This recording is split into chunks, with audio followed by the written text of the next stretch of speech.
Bonjour, bienvenue sur jeunessejumboa.com, la plateforme qui met en avant les actions de la jeunesse camerounaise au Cameroun. Aujourd'hui, nous recevons Elise Niam, fondatrice du concept So Natural Summit.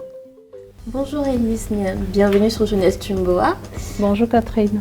Bonjour, merci. Pour ceux qui ne te connaissent pas, est-ce que tu peux juste présenter rapidement ton concept? Alors, je suis Elise Niam, je suis la promotrice du concept So Natural Summit, qui est un concept qui prône la revalorisation de la beauté africaine. Donc ça passe par nos cheveux, la peau, bref, la mise en avant de notre culture. D'accord. Et comment au quotidien entreprends-tu de valoriser cette beauté? Au quotidien, ce qu'on fait, c'est que So Natural Summit fait des événements. D'accord. On fait des événements autour desquels on fédère les femmes. Dans ces événements, on partage des astuces, comment entretenir les cheveux naturels. On présente les produits adaptés à l'entretien du cheveu naturel et les coiffures qu'on peut porter avec ses cheveux parce qu'il y a beaucoup de coiffures à faire, il y a tout plein de choses à... D'accord. Pourquoi ce combat maintenant et pas un autre? Pourquoi ce combat de la beauté africaine, l'identité? Pourquoi lui? Donc ce combat part de mon histoire personnelle. Lorsque je décide de garder mes cheveux naturels, je suis victime de beaucoup de railleries. Autour de moi, les gens ne comprennent pas. Ils me disent « Ah, mais tu deviens fauché, pourquoi tu fais pas comme tout le monde ?» Donc je me suis dit, il y a quelque chose à faire. Il y a un problème si en Afrique, une femme africaine qui porte ses cheveux naturels, on la trouve anormale. Donc la norme est devenue quelque chose de bizarre. Il fallait absolument faire quelque chose. Et je me suis dit, il faut faire un mouvement entre guillemets qui va fédérer les femmes autour de... D'accord. Pourquoi aujourd'hui une jeune Camerounaise devrait choisir d'avoir ses cheveux traditionnels quand elle a la facilité, le lissage, le défrisage, les brésiliennes, avec le cheveu naturel qui n'est pas facile d'entretien au quotidien? Pourquoi elle devrait choisir? Donc c'est aussi ça l'objectif de So Natural Summit, c'est de lutter contre toutes les barrières que nous avons érigées autour du port du cheveu naturel. Donc, on le trouve pas facile à entretenir, ça aussi c'est un mythe. Nous apportons la solution, c'est-à-dire quels sont les gestes qu'il faut apporter à ce cheveu parce que c'est un cheveu spécifique qui a droit à une manière particulière de s'en occuper. Il n'y a pas de cheveux parfaits, il ne faut pas le croire, même des cheveux des caucasiens. Eux, ils ont par exemple des cheveux gras, donc il faut les laver plusieurs fois par semaine. Ce n'est pas pour autant qu'ils vont aller vers des facilités comme nous l'avons fait avec le défrisage. Tout est question d'éducation et de bons gestes. D'accord. Quelle est la routine typique pour une bonne nappie en fait, pour l'entretien de son cheveu au quotidien? Voilà, donc, ce que je dis toujours, c'est de faire simple. C'est vrai, au début, lorsqu'on s'occupe les cheveux, on est à fond sur les réseaux, sur la toile, on va un petit peu partout, on essaye d'utiliser tout et finalement, on ne se retrouve plus. On a l'impression que c'est difficile et pour certains, on abandonne. Donc, il faut faire vraiment simple. On a la chance d'être dans un pays béni, au Cameroun, où nous avons tout ce qu'il faut pour entretenir nos cheveux. Nous avons des huiles végétales, des beurres naturels, beurre de karité, beurre de cacao, c'est pas ça qui manque. C'est des produits basiques du quotidien comme ça qui permettent d'entretien de ses cheveux. Donc, il faut les démêler avant de les laver, ça c'est important. Utiliser un peigne adapté, c'est-à-dire un peigne à dents larges. Les laver avec des shampoings sans sulfate ou alors le savon noir, ça aussi on en trouve au pays. Et les nourrir avec des beurres et des huiles végétales. À quelle fréquence doit-on laver un cheveu? Normalement, c'est toutes les semaines. Ou sinon, une fois toutes les 2 semaines. Donc, on doit pouvoir adapter sa routine à son mode de vie. Donc, si on est comme moi, maman, épouse, entrepreneur, je ne vais pas aller vers des coiffures qui vont m'obliger à être sur mes cheveux tous les jours. Je vais faire des coiffures protectrices. Ça me laisse le temps de me reposer 2 semaines avant de revenir dessus. Donc, tout est question de routine adaptée à la personnalité de la personne. Il ne faut pas faire de copier-coller, sinon on a l'impression que c'est difficile parce qu'on n'a pas toute la même vie. Exactement. Aujourd'hui, comment vous faites pour inculquer justement là, ces modes d'emploi, si je puis dire, à cette personne-là qui voudrait se lancer au naturel? Comment vous faites? Avez-vous des ateliers, un salon de coiffure? Comment fait-on? Il y a le blog d'abord. Parce qu'il y a toujours le blog qui existe, les Midou du Napi, où je partage plein d'astuces en rapport avec l'entretien du cheveu, mais qui nous renvoie au pays, quoi. Donc, vous avez des références au marché central, des produits qu'on peut trouver facilement. Donc, des produits locaux, principalement, accessibles et faciles à l'emploi. Donc, on a ça. On a les ateliers qu'on organise, des ateliers personnalisés et puis des ateliers de groupe, des événements. Pendant les événements, il y a l'échange, le partage. Ça enrichit toujours. Et puis il y a le salon de coiffure qui est le petit dernier où on a le conseil, les produits et les coiffures. Donc on arrive pour sublimer ses cheveux naturels. Il est situé où le salon de coiffure? Donc le salon de coiffure est situé à Douala, à Bonamoussadi, au carrefour Maison Témoin. Si ça fonctionne bien, il y a une chaîne qui est de prévue pour avoir un salon dans chaque ville? Tout à fait. C'est bien. Il est question de faire que le cheveu naturel rentre dans le quotidien de la beauté de la femme africaine, qui a un salon de coiffure un peu partout dans la ville. Parce qu'aujourd'hui, j'ai des clients qui viennent de Bonabéry pour arriver à Bonamoussadi, c'est long, quoi. Donc j'aimerais bien qu'il y en ait un peu partout. Mais est-ce que vos services sont accessibles à tous? Parce qu'il y a aussi le coût.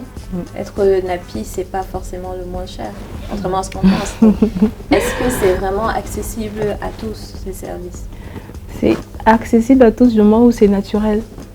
Donc, de karité, il y en a à profusion au Cameroun. On n'est pas obligé d'aller vers les crèmes du commerce. On peut très bien utiliser son karité et avoir de beaux cheveux.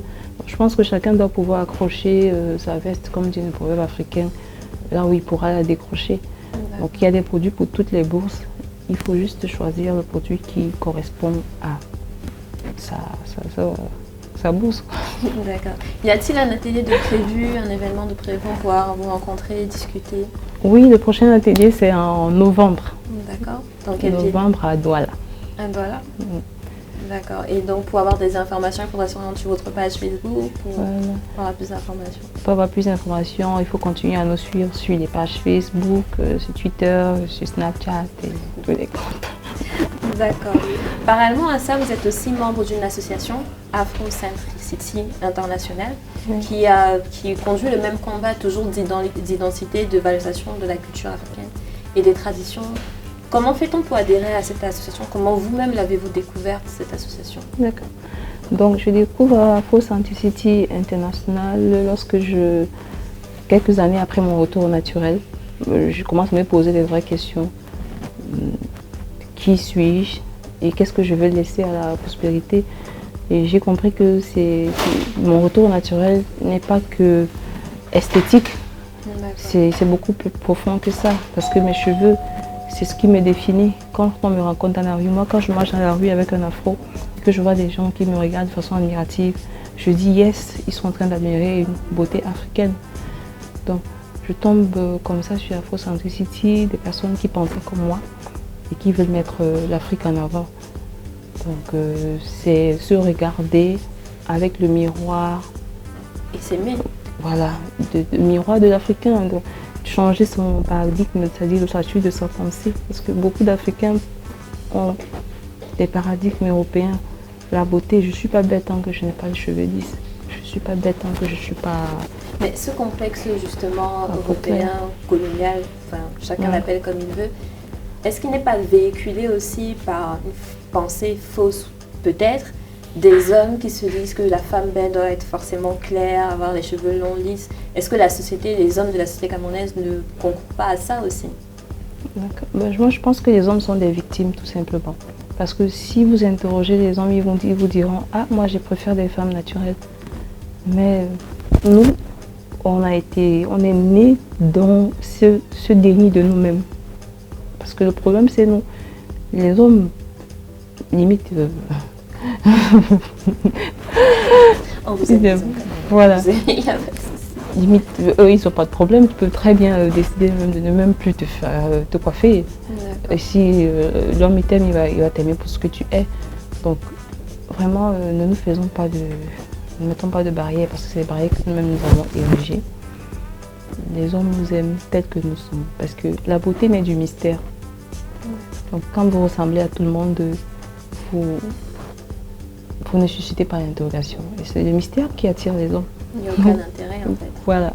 D'accord. Et dans vos ateliers ou même dans les échanges, est-ce que vous avez déjà eu des retours des hommes? Est-ce que des hommes aussi cherchent l'entretien de leurs cheveux? Parce qu'il y a certains hommes qui aiment garder leurs cheveux. Donc, est-ce qu'ils viennent vers vous, vous aborder pour savoir comment l'entretenir, admirent ce que vous faites? Oui, il y a beaucoup d'hommes qui me soutiennent. Mon premier fan, c'est mon mari. Donc il y a beaucoup d'hommes qui me soutiennent, qui m'écrivent tous les jours et qui me disent « Ah, c'est bien ce que vous faites. Est-ce que vous pouvez rencontrer mon épouse? J'arrive pas à la convaincre à changer de camp, à comprendre que je la préfère au naturel. » Ils participent activement aux événements. Donc je pense que les hommes, ils sont eux aussi à m'apprendre dedans. D'accord. En 2015, on a eu une Miss nationale, Jessica Ngwa, qui était Napi. Et depuis 8 ans, vous êtes là dans ce milieu. Est-ce qu'on peut dire qu'il y a une prise de conscience? Est-ce qu'on rencontre de plus en plus le cheveu naturel gagne du terrain au Cameroun, malgré l'immigration chinoise et l'ouverture à l'Occident? Est-ce qu'il y a vraiment un sursaut de conscience? Totalement. Franchement, je vous réponds sans hésiter que les choses bougent énormément. À l'époque, c'était impossible de voir une femme sortir sans tissage ou alors sans cheveux lisses. Aujourd'hui, dans la rue, vous rencontrez énormément de femmes qui abordent leurs cheveux au naturel et qui se sentent belles avec ça. D'accord. Parce il y en a qui portent des cheveux naturels mais qui n'osent pas sortir avec ça, c'est différent. Mais aujourd'hui, dans la rue, il y a de plus en plus de femmes qui s'assument. Bon, je dis que le mouvement, entre guillemets, Napi, nous a un peu aidés. On a surfé sur la vague pour attirer les femmes dans le mouvement. Mais ce n'est pas juste un effet de mode, c'est voilà. en train d'entrer vraiment dans... Exactement, c'est pas juste un effet de mode, c'est une prise de conscience véritable de ce qu'on est et de ce qu'on a envie de laisser à la postérité. Parce que si on continue comme ça, on va finir par disparaître. Et c'est pas aux autres de mettre en avant ce que nous sommes, c'est à nous de mener ce combat-là. D'accord. Depuis, nous parlons d'éducation, d'esthétique, de femmes. Dans la société camerounaise, est-ce qu'il est vraiment aisé d'allier le rôle de femme, de mère, d'épouse? Est-ce que c'est vraiment facile de le faire? Est-ce que c'est facile? Bon, j'avoue qu'il y a des moments où ça va et des moments où ça va pas trop fort. Mais tout est question d'organisation. Il faut être vraiment, mais alors vraiment organisé. C'est-à-dire travailler sur des plannings stricts. Moi, par exemple, je fais tous mes plannings la veille, le planning de la semaine. En début de semaine, je fais mon planning de la semaine et je me tiens à ce planning-là. Donc, il faut être super organisé pour ne pas délaisser un aspect de la vie. D'accord. Donc, moi, je pense que tout est question d'organisation, de planning, de timing. Parce que sur les réseaux sociaux et même dans la vie de tous les jours, on constate cette nouvelle génération de femmes qui a encore plus d'importance, d'épanouissement dans le travail, le côté professionnel, et délaisse donc ce côté maternel, femme de la maison, en fait, d'hôtesse de maison. Et les hommes aussi qui ont tendance également à réduire la femme seulement à son côté de femme de maison, d'hôtesse de maison. Comment, selon vous, un homme devrait motiver sa femme à justement allier tous ces aspects et ne pas chacun se réduire à juste un aspect de la personnalité? Donc, excusez-moi de revenir encore à l'identité, parce que ça tourne toujours autour de ça. Cette façon de fonctionner nous vient de l'Occident. Parce que dans les c'est de réduire la femme au rôle de maîtresse de maison, tout simplement. Parce qu'en Afrique, les femmes ont toujours pris le devant. C'est la femme qui va au charbon. C'est-à-dire, moi j'ai grandi avec une grand-mère qui vendait des millions d'or, si je parlais comme ça, qui faisait le commerce, qui s'occupait de la maison. Était un entrepreneur, voilà, qui était entrepreneur. Donc nous, c'est pas la culture de la femme qui reste à la maison et qui se fait belle ou qui s'occupe juste de la maison. Donc, il faut qu'on revienne à tout ça. On revienne à cette femme-là qui est au devant de la scène. Et c'est ça la femme africaine qui est au devant de la scène, qui va au front et qui en même temps s'occupe de la maison, est maternelle et transmet les traditions. Ça c'est important parce que si on réussit à se reconnecter à nos traditions, tous ces problèmes-là n'existeront plus. C'est ça que je dis toujours, moi je ne suis pas concernée par le féminisme parce que je pense que la femme africaine a toujours été au devant de la scène et a toujours eu sa place. Donc je vous invite à aller voir l'histoire des reines et des héroïnes d'Afrique. Vous verrez que la femme africaine, elle a toujours eu une place de choix. D'accord. Voilà. Donc selon vous, pour conclure, c'est la pensée occidentale en fait, qui a transformé cette vision de la femme africaine. Tout à fait. Donc il faudrait revenir aux valeurs, à la connaissance de soi. Tout à fait. Ce que vous faites notamment avec votre association. Parce que pour ceux qui vous suivent, on a pu voir une excursion à Limbe ou Kribi, je ne sais plus. À Bimbia. Où on a visité des sites, les danses traditionnelles, la signification des danses traditionnelles. Est-ce qu'aujourd'hui au Cameroun, il existe vraiment des institutions, en dehors des parents, qui puissent transmettre la signification de ces traditions? Parce que quelque chose comme la dot, les jeunes ont tendance à se contenter de la valeur monétaire. Il faut l'enveloppe d'1 million ou 2 millions, au lieu de voir la signification derrière du geste. Est-ce qu'il y a vraiment des institutions, des personnes qui retransmettent vraiment le symbole qu'il y a derrière ces traditions? Oui, ça existe. Au Cameroun, nous avons des chefferies. Si vous allez à l'ouest et que vous amenez votre enfant en excursion là-bas, il y a des guides qui vont vous parler d'histoire de nos ancêtres des hauts plateaux, nos ancêtres de l'ouest, comment les gens y vivaient, comment ça se passait. Ça permet à l'enfant de voir du bon dans sa culture et de se reconnecter à lui-même, de voir qu'il y a eu des gens avant lui et ses parents qui ont fait des choses bien, contrairement à ce que la télé renvoie comme image de l'Afrique. Je pense qu'il y a ce travail-là que nous devons faire. Ça va permettre à nos enfants d'aimer la culture et de s'aimer par ricochet. D'accord. C'est important. Bon, supposons que là, le gouvernement nous regarde. Quel message aimeriez-vous leur passer pour ce travail sur soi-même, l'identité? Selon vous, qu'est-ce que l'État en place devrait faire? Alors, le message que je transmets à l'État entre guillemets, parce que moi je pense que l'État c'est tout le monde, c'est un peu nous tous, c'est de réapprendre. Il n'est jamais trop tard pour apprendre, de réapprendre notre histoire, de réapprendre à nous aimer. Donc, je pense que dans les écoles, on devrait introduire beaucoup plus de programmes qui mettent en avant ce que nos ancêtres ont fait avant nous. En histoire, on n'apprend pas l'histoire de nos héros nationaux, Douala Mangabel, Martin Possamba. Les enfants ne savent pas grand-chose, mais ils savent tout de la guerre mondiale avec De Gaulle et tout ça. Donc, il doit y avoir toute une politique autour de la reconquête de soi qui met en avant nos cultures, notre identité, nos héros. Ça permet d'avoir une génération qui est forte parce qu'elle est convaincue de sa capacité à apporter quelque chose à la société. Parce qu'il ne peut pas y avoir un dialogue fécond entre nous et les autres si on ne se connaît pas nous-mêmes. Ouais. Mais la jeunesse ne devrait peut-être pas aussi montrer cette envie de se connaître et ne pas juste s'aliéner face à la culture occidentale. Ne devrait-il pas avoir une volonté de la jeunesse elle-même à chercher l'information, à savoir qui elle est? Oui, c'est vrai que les jeunes ont tendance à penser qu'ils savent tout, ils n'ont pas de leçons à recevoir des autres. Mais je pense que tout est question d'approche. Tout est question d'approche. Par exemple, les événements que je fais subtilement, ça permet aux jeunes d'entrer dans la culture africaine, même sans vraiment le savoir. Parce que porter ses cheveux naturels, c'est pas un geste banal, hein. Quoi qu'on pense, c'est un geste militant. Parce que chaque fois qu'on décide d'aller à l'encontre des lois qui ont été imposées, c'est un geste militant. Donc, ça permet déjà de mettre en avant cette spécificité de ce qu'on est en tant qu'Africain et par ricochet de développer, d'avoir l'amour de sa culture. Parallèlement à votre entreprise Sonage Famille, vous êtes également employée, vous êtes maman, vous êtes une femme. Paradoxalement au Cameroun, on constate qu'il y a beaucoup de jeunesse précoce, donc de parents jeunes qui ont tendance à abandonner. Donc quand on est enfant, on se dit qu'on ne peut pas aller plus loin, on ne peut plus devenir quelque chose, donc on abandonne, on reste à la maison, je n'ai pas rien à faire.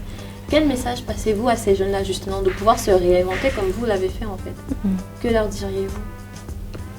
Alors ce que je vais leur dire, c'est de ne jamais abandonner, de ne jamais penser que ok, c'est fini. Il n'est jamais trop tard pour recommencer, pour se remettre en question et pour aller de l'avant. Il faut se donner des objectifs et suivre ses rêves. Donc il ne faut pas arrêter de rêver et pas non plus se contenter de rêver, mais il faut se lever et aller à la quête de ses rêves. D'accord. Nous arrivons au terme de notre entrevue. Est-ce que vous avez un message spécifique pour nos spectateurs? Alors, il faut rester soi-même, il faut être vrai. Il faut se débarrasser des artifices parce que quand on est soi-même, on a toujours quelque chose à apporter. Donc, restez vous-même, ça vous permet de grandir en confiance. Parce que la confiance en soi est nécessaire pour traverser des barrières. Donc restez vous-même, continuez à rêver, croyez en vos rêves et foncez. Merci de nous avoir accordé votre temps. C'est moi qui vous remercie, c'est une très belle initiative. Merci beaucoup. Merci pour tous ceux qui nous ont suivis. Nous avons un rendez-vous sur jeunessedumbois.com pour plus d'actualités sur la jeunesse camerounaise.